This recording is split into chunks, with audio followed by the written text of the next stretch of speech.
Welcome everybody. I think we're a small group today, we'll be looking at the Health of the Nation Outcome Scale, which is part of the requirement for staff when they're entering information about clients into the Meditech. And so today we're going to be talking about that, and Bruce Lange is co-hosting this today. And, he's the one I'm going to be relying on for the direct clinical experience because he's used it much more in real life. So just to begin off, kind of what we're going to be looking at today, we're going to do a quick overview of the HoNOS, what it's about, where it comes from. We'll go through the different items of the HoNOS scale, and then we'll do clinical examples just to practice it, and then talk a little bit about some resources that are available to support you. Now, the background of the HoNOS is that it was developed in Britain, and when I was doing some research and prep for this talk, I looked at one of the original research articles behind it, and I found this quote. So basically, the idea was to come up with some kind of scale that would give them a picture of the health of the population of mental health substance use individuals in their system. And so they wanted to be able to monitor that and track that, and use that in terms of resource development and program development, and have some basic measures around how well they were doing as a system. The Australian government picked it up, and they went whole hog into the use of the HoNOS in their system. And more recently, the province of BC has picked it up, and it has become part of our recording requirements. Basically, it was the MRR clinical working group at the provincial level that made this decision. So this is a province-wide scale. It's something that we're trying to do on every client that comes into our system, with the idea that it'll give us a picture of where our clients are at, both at an individual level, something you can use as a clinician, but also at a program level and at a system-wide level, and give us some basic data about where things are at with our clients. Now, the HoNOS scale, the Health of the Nation Outcome Scale, comes in 4 different versions. The one we're going to be talking about today is the adult version, and that's the one we're going to work our way through. But there's also a children and adolescent version. There's a seniors version for individuals 65 and over, and that's regardless of what program they're in. So if they're not in the seniors program, but they're 65 or older, you'd still use the seniors version. And there's also a developmental disability version for those who are developmentally disabled. Now, in terms of what's expected of us as clinicians within the mental health substance use program is that we do the HoNOS on every client that becomes enrolled in our program. So not necessarily every client that goes through intake, but once they transfer from intake and are assigned to a clinician, a HoNOS will need to be completed on them. So whether it be a level 2 or a level 3 assessment that you're doing, you would do the HoNOS. So level 2, level 3, the distinction there is based on your job description and the extent to which you're required to do assessments. But any time a clinician is registered in a program, we'll be doing a HoNOS on them. It needs to be repeated at 6-month intervals and also on discontinuation, with some exceptions being if the person dies or if they're lost to contact. And again, this is part of a ministry requirement, something that we are required to do by the province. Okay, Bruce, I'll just hand it over to you here. Okay, so generally, the HoNOS is a very good tool as long as we're getting good quality of data. And that's the difficult thing, because really there's no absolute correct answer when you go through these questions. The thing that we do notice is that it kind of depends on how you've been trained and how you've seen other people use this scale. So this is also in part why we're trying to have these sessions out there so that people can sort of look at these examples and try to rate the same way, because because that's when we actually get some good outcomes for the HoNOS. The other thing is structure and scoring. Your scoring should be really based on the worst symptoms and problems within the last 2 weeks, essentially. And it sort of goes through a number of things that we'll look at here, but really that's what it comes down to as far as scoring. We want to look at the last 2 things except for the last couple of questions, and I'll talk that in a few minutes here. The other things is that when there's a single rating, you know, we can sort of get a good measure of where somebody is at. When there's 2 ratings, we can start to see some outcomes. But when we have 3 or more ratings, like we likely will for a number of our clients, we start to see trends. And this is where it gets interesting, and we can actually use this data because we're starting to see some changes and some movement, and we can see what's going on. So this is in part one of the things that the province wants, is to sort of see these outcomes and the trends over time. So if you look at the scale itself, there's kind of 4 subgroupings that you'll see. The first few questions look at the behavioral stuff. The next 2 look at impairment. Then after that, we look at some symptoms. And then the last part of it looks at the social issues. If you also would notice that number 8 is not included, part of that is just because question 8 was very vague and it wasn't an easy kind of a number that you could pick from. So number 8 has actually been removed from the scale altogether. And we'll talk a little bit more about that as we move forward, but just to be aware that these are kind of that subgroups that we look at. Okay, so we're just going to do a quick run through of the HoNOS. Now, when I sent out the notice yesterday on this meeting, I did include some reference material and the scoring sheet. So if you have that handy, you might want to follow along with that. So this is the basic HoNOS, 12 questions minus question 8, plus 3 more that are added on to it at the end, which we'll get to in a second. So question 1, overactive, aggressive, and disruptive behavior, and you can see that it's been scored on a 9 or on a 5-point scale, with 9 being the rating if you do not know. Non-accidental injury, so this is looking at purposeful self-harm, such as a suicide attempt. Problem substance use, cognitive problems, and then question 5 is physical illness or disability problems. Question 6, we start moving into the psychiatric presentation, so we're looking at hallucinations and delusions, the thought disorders. Question 7 is looking at depressed disorders. Question 8 started to, it actually has a whole bunch of other of the kind of psychiatric presentations, and it had a lot of subscales to it. So it was removed just because of the complexity of it. However, some of those have been retained through the last 3 questions. So they were taken out of question 8, but then they were added in at the end. Questions 9 to the end, we're getting to the functional questions, which you're rating more in terms of function rather than symptoms. So problems with relationships, problems with activities of daily living, ADLs, problems with living conditions, housing and the like, and then problems related to activity or occupation. And then there's the 3 additional ones. And again, like I said before, these were parts that were taken out of question 8.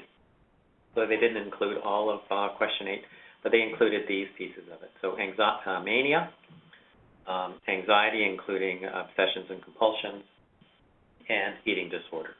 So these 3 were considered to be important to be capturing as well.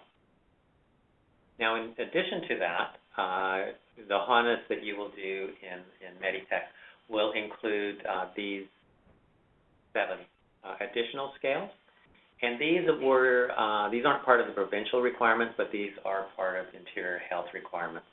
And so these were to identify a number of high-risk situations.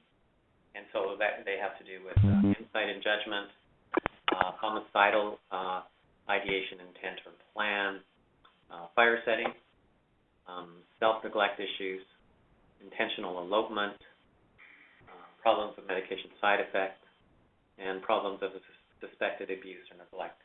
So you can see these are more high-risk types of situations, and want to sort of identify and pick up on those as well. And so those are both important in terms of clinical planning, but also in terms of program planning as well. So let's look at the scoring guide itself. As Alan said, we want to look at these questions, each scale in order. So you want to start at the beginning and work your way through. And we want to rate the most severe problem that has occurred in the past 2 weeks. So in all the scales, we want to follow the format: 0 if there's no problem, 1 minor problems, requires no action, 2 mild problem but definitely present, 3 moderately severe problem, 4 severe to very severe problem, and 9 is of course unknown. So this is just kind of goes over this this past 2 week period. Scales 1 to 8, you kind of always look at the worst manifestation, always look at the last 2 weeks. Scales 9 to 10, same kind of thing. But also what is usual? What is typical over the last 2 weeks?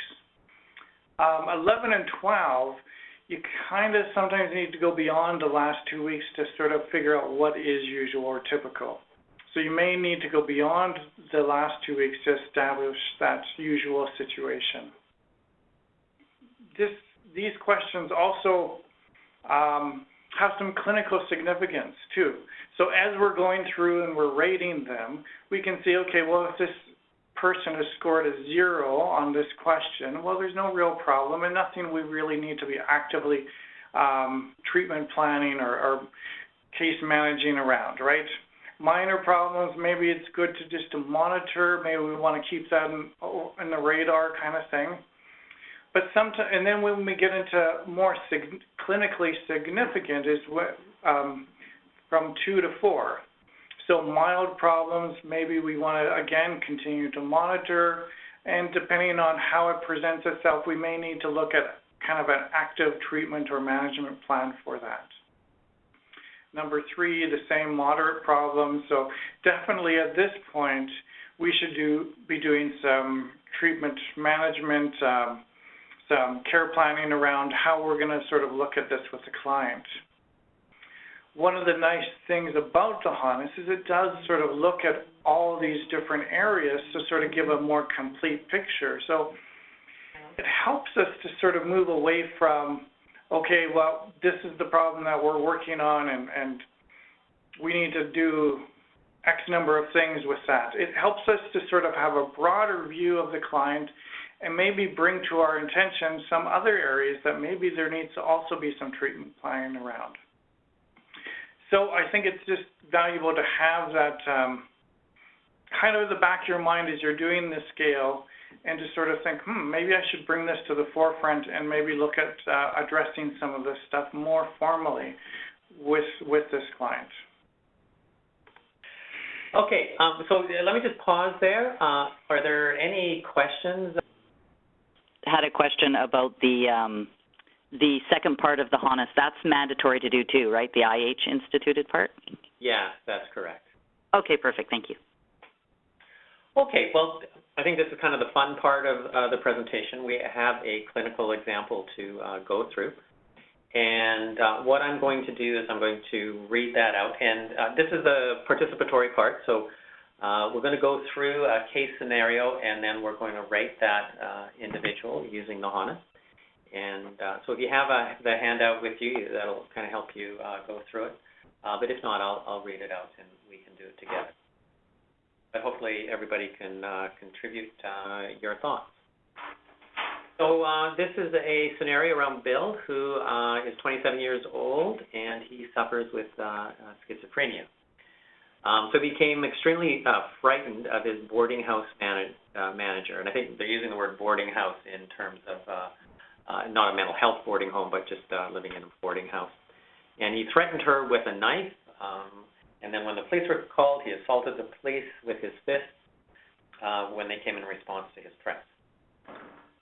Bill's mother reports that Bill has threatened suicide 3 times in the last week, but soon after acknowledged that they were hollow threats. And in a frank discussion, Bill said that in the past week, I thought about suicide a couple of times, but dismissed it straight away. So given recent events, Bill has become drunk 4 times in the past week. He abused his mother while intoxicated. She became angry with him and discontinued her daily visits to his boarding house. He missed 2 appointments with his GP because of severe hangovers. So the loss of his carer and the failure to see his GP were major factors in Bill's, or seen as major factors in Bill's decline in health. Bill is often unsure where he is. Speech is difficult to understand at times, but not incomprehensible. There's a moderate degree of withdrawal emergent tremors that have developed over the last week. He was completely unaffected 7 days ago, but by yesterday was having difficulty using his favorite video game. Still has no trouble dressing, eating, or drinking when he feels like it. He's suffering with paranoid delusions, believes that the boarding house manager was trying to kill him as part of a plot by Mossad, the Israeli Secret Service. Also, he believes that the ABC News team is trying to make him commit suicide and is extremely frightened of these threats. He's feeling low at the moment, but it's not clinically significant. He's very lonely, having lost most of his friends when he became ill and not had the opportunity to make new ones. Recently, delusions have meant that Bill has completely withdrawn from friends and family. Food, shelter, etc. are provided in the boarding house. During his current psychotic episode, Bill has only eaten potato chips, drank Coke, and has not washed or changed his clothes. He has not gone to work or to the shops and has been so frightened by his delusions that he's only left his room to go to the toilet down the hall. He lives in good, affordable boarding house near to his mother and community health center. However, the boarding house manager is uncomfortable with a boarder with schizophrenia. She will not repair the broken heater, wakes Bill up with loud noises at night, and repeatedly threatens him with eviction. It's highly disruptive and is a distressing situation for Bill. Bill has a part-time job with an understanding employer as a laborer and has been to a number of education and recreational workshops at his local community health center. Okay, so get the picture of Bill. Pretty complicated case, lots of things going on there. So the question is, how are we going to rate him in the HoNOS? Question 1, overactive, aggressive, disruptive, or agitated behavior. So really what we're looking for is truly in that. It's that pieces of behavior that need to be considered in this rating scale. It's not, they don't sort of look at the causes of this behavior. It's not like, oh, this person is suffering from dementia or this is because of this. This is what are we actually seeing here. So overactive, aggressive, disruptive, or agitated behavior. So thinking about this case, just to get a feed from the people on the phone here, how would you guys rate Bill in this example? And 4. Why would you put him at a 4? Well, yeah, there was a nice piece, and he actually did assault the police with fists when they came into response to threats. And his mom. Yeah, exactly. It doesn't matter that whether there was intent or not. What mattered was that there was the behavior, right? That's exactly correct. Yes. And actually the consensus for this one is 4. So you guys are right on the money. You're looking at all those pieces. So that's great. So for number 1, we have Bill is a 4. Okay, non-accidental self-injury. So here we're looking at self-harm, largely kind of suicidal activity. And here the focus is on actual behavior. We're not, for the purpose of the HoNOS, anticipating future behavior. We're just looking at behavior over the last couple of weeks. So how would people rate this one? Hi. So would it be 1 or would it be 2 because you want it in the care plan, or in the? So yeah, you probably want it in the care plan. But when we do the HoNOS, we don't mark it for the purposes of saying, I want to trigger a care plan around it. So you would just go by the scale itself. So would you put it at a 1 then? Yeah. Yeah. Okay. So you're right on, and the guide goes with 1 on this. At the beginning, there was the comment that he makes suicidal threats, but in further discussion, they don't seem to have any substance to it. The only piece that sometimes people feel it should be higher, it was the comment about his delusions, that the news team is trying to make him commit suicide. So that might kind of up it a little bit. But I think 1 is quite a reasonable answer on that. All right, so number 3, problem drinking or drug taking. So again, there's some qualifiers. Do not include aggressive or destructive behavior due to alcohol or drug use, because that's already in scale 1. And then do not include physical illness or disability due to alcohol or drug use, because this is in scale 5. So again, you're just specifically looking around drinking or drug taking. Things you also want to consider is characteristics such as cravings or tolerance for alcohol or drugs, priority over other activities, given their acquisition and use, impairment, capacity to control the quantity taken, frequency of intoxication, drunk driving or other risk-taking type behaviors. Temporary effects such as hangover should also be included here. Long-term cognitive effects such as memory are rated under number 4, physical disabilities. So all that being said, and when we look at Bill, what do you guys think what would he be rated at for problem drinking or drug taking? From recall, I think I would put him as a 2 just because I don't think I have information about whether or not he has the marked cravings. Or 3 because he's experiencing withdrawal. And he has been drunk 4 times in the past week. Yeah, and that's a big part of it. Given the events, he's become drunk 4 times in the past week. He's been abusive to his mother while intoxicated, becoming angry. Moderate degree of withdrawal emergence, tremors developed over last week. So yeah, the consensus out there is that for this one, Bill would be rated as a 3. Okay, cognitive problems. So Bill has some cognitive problems. So again, here we're looking in the last couple of weeks, and we're looking along the continuum of impairment. What kinds of things did people see in terms of Bill's case, and how would you rate Bill? Well, it said he often doesn't know where he is, so that would at least be a 3, I would think. Okay, so that'd put him up there, up a little higher. Okay. If I can remember correctly, his speech wasn't incomprehensible, so he probably would be a 3 and not a 4. So I would say 3 as well.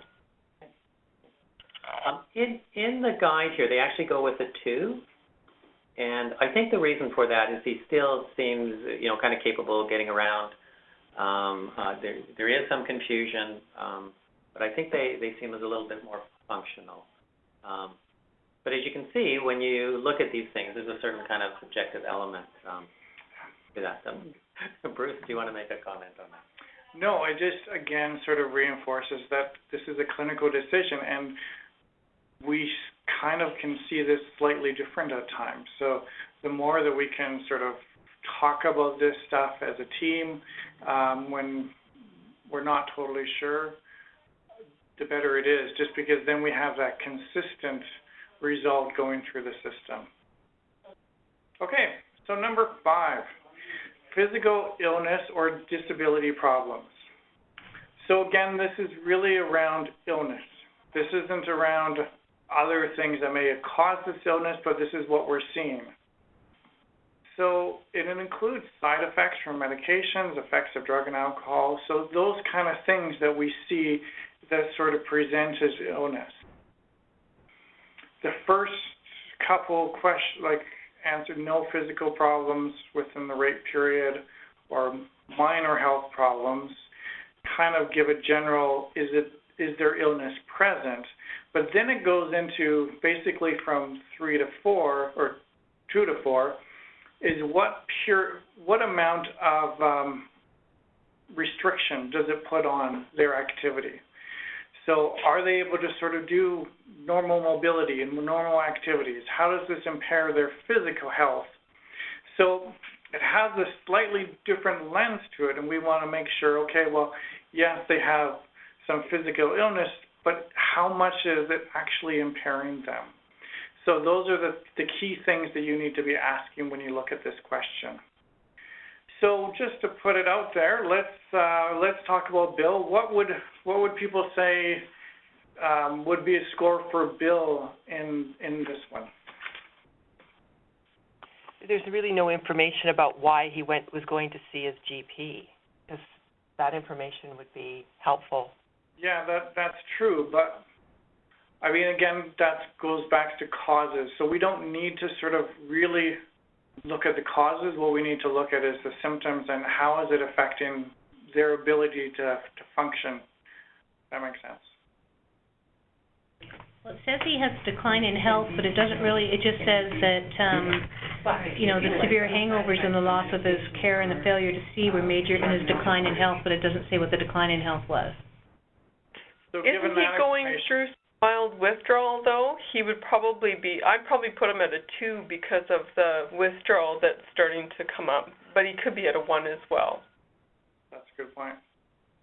So our guide tends to agree with the 2, just because, yes, he's going through some withdrawal, emergent tremor developed over the last week, but it also says he still has no trouble dressing, eating, or drinking. So yes, the health problems exist, but as far as his functioning, there's at this point no real restriction or mild restriction as far as what's going on physically for him. So that's how the guide has rated that one. Anyway, problems with hallucinations and delusions. So lots of you guys have experience working with clients with psychotic presentations. So in this one, one is kind of that odd, eccentric type of behavior, but not a lot of distress associated with a thought disorder. And as you move up the scale to 4, there's distress around the psychotic experience.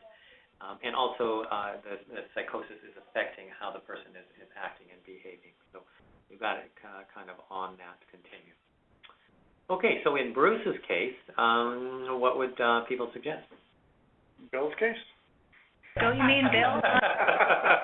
In my case. Okay. I'm really in trouble. I'm getting Bruce and Bill mixed up here. Well, maybe we'll do one on you. That's right. First, and then we'll come back to Bill. We'll work on somebody more complicated afterwards. So in Bill's case, how would you assess his thought disorder piece? I think I might put Bill at a 3. I'd put Bruce at a 4. That's right. No question about that. Okay, so you would go a 3, and why not a 4? Because he does.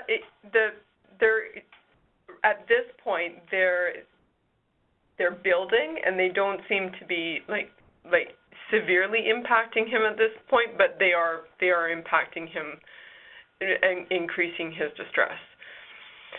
So, okay.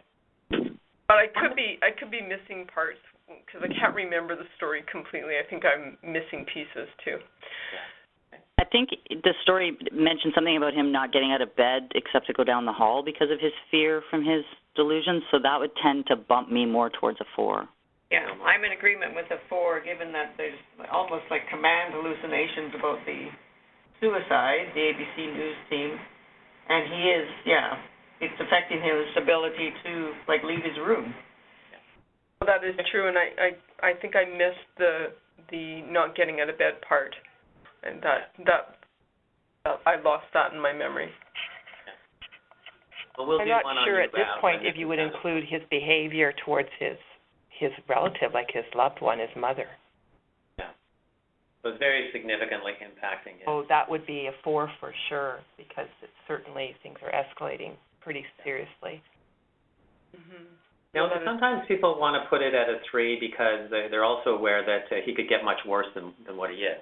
And those of you who have experience with individuals with schizophrenia and thought disorders know that it can become even more severe than what this case is talking about.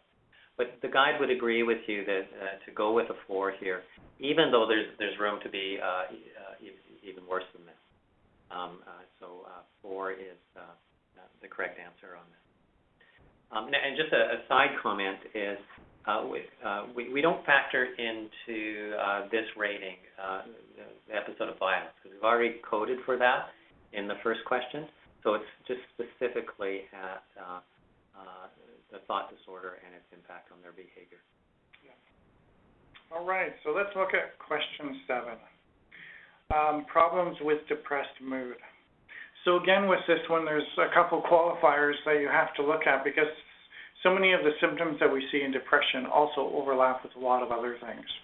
So you can't really include overactivity or agitation, because that's in scale 1. Do not look at suicidal ideation or attempts, because that's in scale 2. And do not include delusions or hallucination, because it was just in scale number 6. So what we're looking at is kind of more that true other pieces. So no problems, gloomy or minor changes in mood, mild but definite depression and distress. Number 3 is depression with inappropriate self-blame, preoccupation with feelings or guilt. And number 4 is severe or very severe depression with guilt of self-accusation. So when we look at Bill and taking out those other pieces, where do we think he rates as far as problems with depressed mood? I think I remember it mentioned loneliness, but that it wasn't the severe pressing depression. So I'd be torn between the 1 and the 2. I feel the same. He states feeling low, so really, if you're just dealing with the mood part, I'd probably lean towards just the 1. Yeah, and that's right. I mean, so we're seeing that he's feeling low at the moment, but not clinically a significant problem, but also feeling very lonely. So the consensus is that Bill is a 2 in this, but really there's some debate here that it could just be a 1, because we're not really seeing a lot as far as this. So this is, again, one of those ones that's not real clear, and if this was in our actual clinical practice, this is maybe where we would need to dig a little bit deeper or think about this a little bit more before coming to that answer of 1 or 2 in this situation. But for the guide, that's what they've gone with is the number 2. So if we move ahead here to problems with relationships, we've skipped number 8 because it's not in the HoNOS. And so in relationships, we're looking at 2 dimensions here. One is conflict in relationships, problems in the relationships, and the other variable is isolation. So absence of relationships, withdrawal, and not engaging with other people. So one, it's not a big issue. Maybe the person is fairly solitary, but they're okay with that. So there's not a lot of distress attached to their isolation. Whereas a 4 is they are isolated, but it's quite detrimental for them. Now here we're looking particularly at functioning, and so this part of the HoNOS focuses on function, so as opposed to just psychiatric symptomatology. So in Bill's case, what do people think there? We're thinking 3 or 4. 3 or 4, okay. And what's your reasoning? The withdrawal, completely withdrawn from friends and family. So he's not had not having the opportunity to make new ones, but he has withdrawn. Yeah, I would agree. I mean, it said he'd lost all his relationships and friends, with the exception of his mom, on becoming ill. And then his feelings of loneliness, again, I mean, it's distressing for him that he doesn't have these relationships. So, and the guide would go with you on a 4 on this one. There is a bit of a sense in his scenario that he's capable of better relationships than he has. He has engagement with work and the community health center. But if we look specifically over the last couple of weeks, his relationships are both highly conflictual, and there is this complete isolation due to his delusions, this complete withdrawal. So very much in the moment, it's pretty severe for him. All right, so number 10, problems with activities of daily living. So again, for this one, we want to look at the overall functioning and activity of daily living. So the problems with basic activities of self-care, such as eating, washing, dressing, toilet, as well as complex skills such as budgeting, organizing, where to live, and occupation, and recreation, mobility. All those kind of things are included. And then include any lack of motivation for using self-help opportunities, since these contributes to a lower overall level of functioning. So we're really looking at all the functioning stuff on this one. So basic and complex, where is Bill sitting? 0, again, is no problems during the rating period. 1 is minor problems, untidy, disorganized. 2, self-care, adequate but lack of performance. 3, major problems in 1 or more areas. And 4, severe disability. So as far as Bill, where would we rate him for activities of daily living? I'm going to say a 3, given that his eating, I mean, if he's only eating potato chips and Coke or alcohol, maybe, not washed or changed his clothes, he's losing those skills. Yeah, he's psychotic. But he has no trouble dressing, eating, and drinking when he feels like it. So I'm kind of questioning that when he feels like it, because he's not leaving his room. So no trouble dressing, eating, and drinking when he feels like it. And he's able to trot down the hall to the toilet. So, those kind of things. So it's not about whether or not he can or not. It's whether or not he wants to, which is complicated by the psychosis and the delusions and everything else that surrounds that. So if we're just talking behavior. But this is also looking at what is present in the last 2 weeks. So if he can or can't do that activity, that's kind of one thing. But is he doing that activity is sort of the focus. Does that make sense?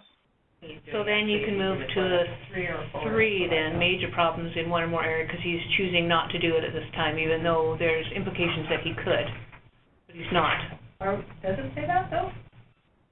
What's that? Are you saying that we're not looking at like causation of it?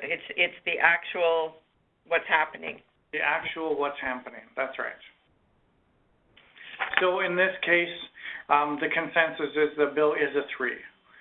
Because really there is food and shelter is all being provided, but he's sitting on his own and he's only eating potato chips and drinking Coke and not washing or changing clothes, even though we still see that he has no trouble dressing, eating, or drinking when he feels like it. So, but the reality is he's not doing these things. So this is why they've essentially rated that as a 3. All right, let's go on to the next one. Number 11. So problems with living conditions here. So again, this is kind of looking at the function within the last couple of weeks. Again, a couple of dimensions here. When we first started doing this, we'd get confused because we wondered whether we were presenting or evaluating a person on their overall need for housing, even if they were in good housing. But you want to evaluate the person in terms of their current housing and how well that housing or those living conditions are meeting their needs. And you can look at along two scales. One is, are they getting their needs met? You know, is there shelter? Is there food? Are their basic essentials being met? But also, you want to look at dimension is the structure of their support kind of overdoing it and limiting the client's ability for self-autonomy. So you want to kind of consider along both of those continuums. So if we consider Bill's case, where would you go in terms of where you would rate him? You know, it seems like a 1. The only reason I put it at a 1 is the landlord seems to have a little fear, so some things might not get repaired. But the accommodation itself seems reasonably acceptable. Okay. How about other thoughts? I think I'd go a little higher because, and I'm just going from recall, I don't have the whole story in mind, but I think that the landlady, I think he was actually stressed out because of the landlady's intolerant attitude towards him and his illness. Yeah, we're having trouble hearing you, but yeah, you're saying that he was quite distressed by his landlady's response to him. That's right. Yeah. I'd place him at a 2 simply because I would assume that it would be a restricted choice because she does have that little understanding. So it's like the household has little understanding to his limitations. So that would place him at a 2 for sure. Other thoughts?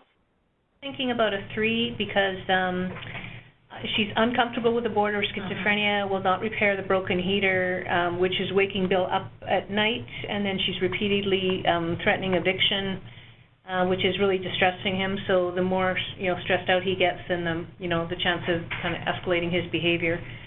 And then like it says, he's frightened by the boarding house manager. Yeah, so a little bit more information there. Yeah, so that starts to move it up to a 3 and even to a 4 level. And if you see on the rating there, a patient is at risk of eviction. So he's living with this fear that his landlady might evict him.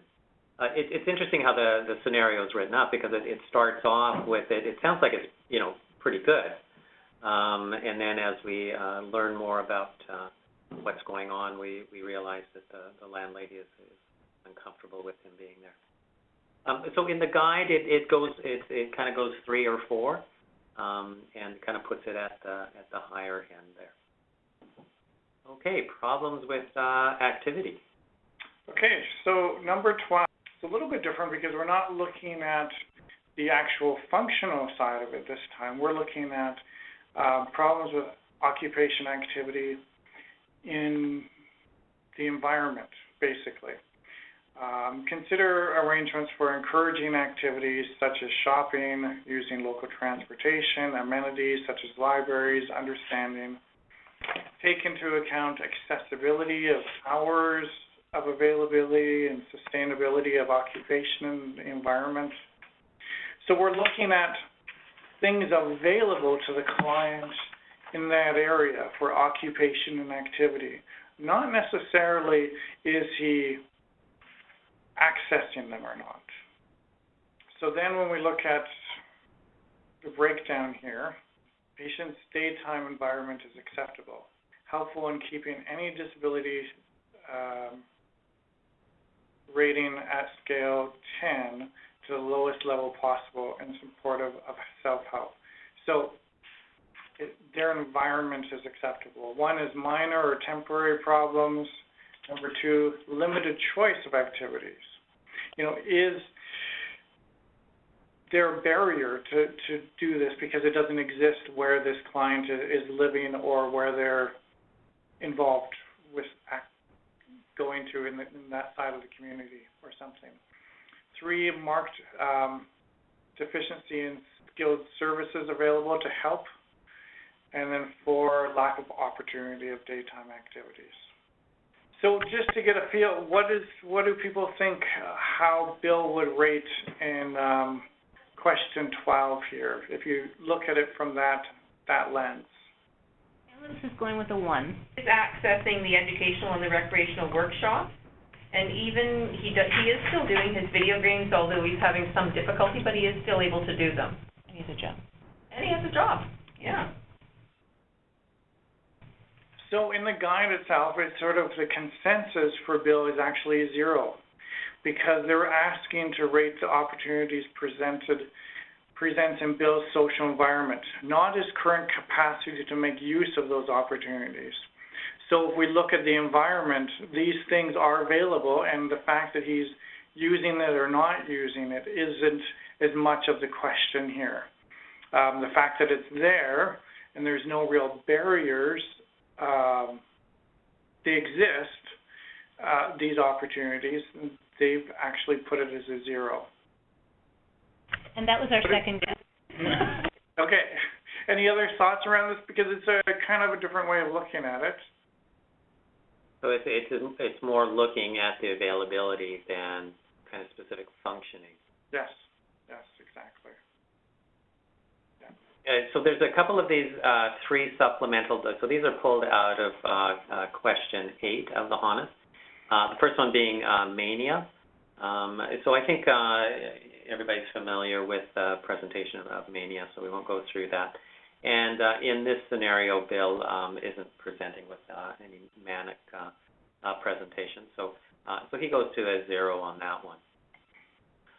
Anxiety is a little bit more complicated. It looks at anxiety kind of in a very sort of broad sense of it. So we're not necessarily looking at an anxiety diagnosis, but the presence of anxiety. And so in Bill's case, we can see a fair bit of anxiety for him. He's hiding in his room. He's reacting badly when the police are there. And so there's a lot of distress and anxiety there. And not to make too fine of a point on it, but they're kind of putting distress and anxiety together in the same concept. Some people separate those concepts out, but in the purposes of this scale, they're kept together. So in this one, Bill is at the top of the scale, and so he gets a 4 on that one. And then the last one that's been drawn out is eating disorders, and so this is looking at problems related to eating. Now, functionally, Bill has some problems with how he eats and what he eats, but it's not in terms of disorder eating. So again, here he would be at a 0 on that scale. Okay, Bruce, do you want to I'll do a run through the Meditech part of this? So as everybody knows, the MRR is now a standalone document that you bring up in Meditech. It's broken down into these 4 different subcategories. There's the HoNOS elements, there's the MRR elements, there's other risk elements, and then additional information. So the HoNOS scale is here. So you just go through, these are all required MRR for the MRR. So going through all of these questions as we just did in this example. So it's easy enough to sort of find that in Meditech. And then if we go to the next slide, we can see the additional MRR data fields with the mania, anxiety, and eating disorder behaviors. So that's kind of underneath the HoNOS elements. And then the third part is this IHA mental health substance use severity rating scale. So as Alan was saying earlier, these are pieces that are important that they're looking to capture, but it's not specifically related to MRR mandatory. So yes, you still need to do these. This is part of what's required for clinical practice, but it is not required for the MR data set, if that makes sense. And then just at the very bottom there, we can see that there's just a free text box that can also be opened up just to add any additional information as well. And then that just sort of goes through quickly the Meditech stuff. Good, okay, thanks, Bruce. So just a couple of quick notes before we wind off here. There are 3 other versions of the HoNOS. The youth version focuses more on kind of the social context, and the seniors is more age-related. And the developmentally disabled has greater emphasis on some of those behavioral cognition, ADL dimensions. Obviously, some limits to the HoNOS. There's a certain subjective element, and so we have to be careful how we compare that across programs. And just so everybody knows, this isn't sort of part of how we're going to be funded, and it's not a measure of how you use your time. But one of the main limitations of the HoNOS is, how do you build interpreter reliability? How do we make sure staff are doing it accurately so that it is more useful? So, the obvious solution to that is practice. And some of you may know the old Groucho Marx joke, how do you get to Carnegie Hall? Practice, practice, practice. But obviously there's some real benefits in terms of some of the larger picture issues in terms of planning and accurate data. But there's also value for you as a clinician. It gives you a way to kind of look at clients over time. I think it's really useful if you do case reviews and you use the HoNOS as kind of a structure, because it forces you to kind of look at the overall picture of the client. I don't know about you, but often when I've been involved in case reviews, we end up talking about the most pressing problem that a client has. And we don't take that minute to step back and look at the total picture. So the HoNOS kind of makes you do that, and you can use it in your team discussions as a structure for case reviews. I put this out. I found this in the article when I was preparing for this. The key test for the HoNOS is that clinicians should want to use it for their own purposes. So I think it's useful to think about how can this benefit you as a clinician, not just that you're doing it for the ministry. And I put up on a slide here, Bruce and I were involved in a project a number of years ago where we did case reviews on clients. We scored them, and then we grouped them all together as a program. And in this way, we were able to see which were the most significant problems that our clients were having. And it allows you to kind of tweak your program and the focus of your program. And it gives you kind of another view of what you're doing. So if you're in a team lead role or you're curious about that as a clinician, this data can be pulled out. Bruce, do you want to make a couple comments about some resources? Well, I would say, like Alan, building on what Alan said, one of the important things is just to be able to practice this individually or as a team. If you go to this website from New Zealand, if people are interested, I would encourage you to go to this website, just because what it offers is some great stuff around the HoNOS training. It has a bunch of different case studies that actually have video vignettes attached to them, so you watch the video as a group or individually, and then it asks you to go through the HoNOS question by question, and then it rates you according to sort of what have they decided is the right answer for those things. And it just helps you to sort of helps to get people on the same page, and that's what's really significant about this. So doing it as a group at a team meeting or individually, just to sort of say, well, I'm always kind of all over the map with this. I'm not sure if I should rate it a 1 or a 3. To take some time and go through the exercises so that you feel more confident in the answers that you're putting into the system. Because like we said at the very beginning, the more accurate, the more quality with this data, the better the outcomes that we can gain from this. So that would be my encouragement to you all. Great. Well, thanks, Bruce. Okay. Well, thank you, everybody, for joining us today. And certainly if you have any more questions, send us an email. and we'll answer that for you.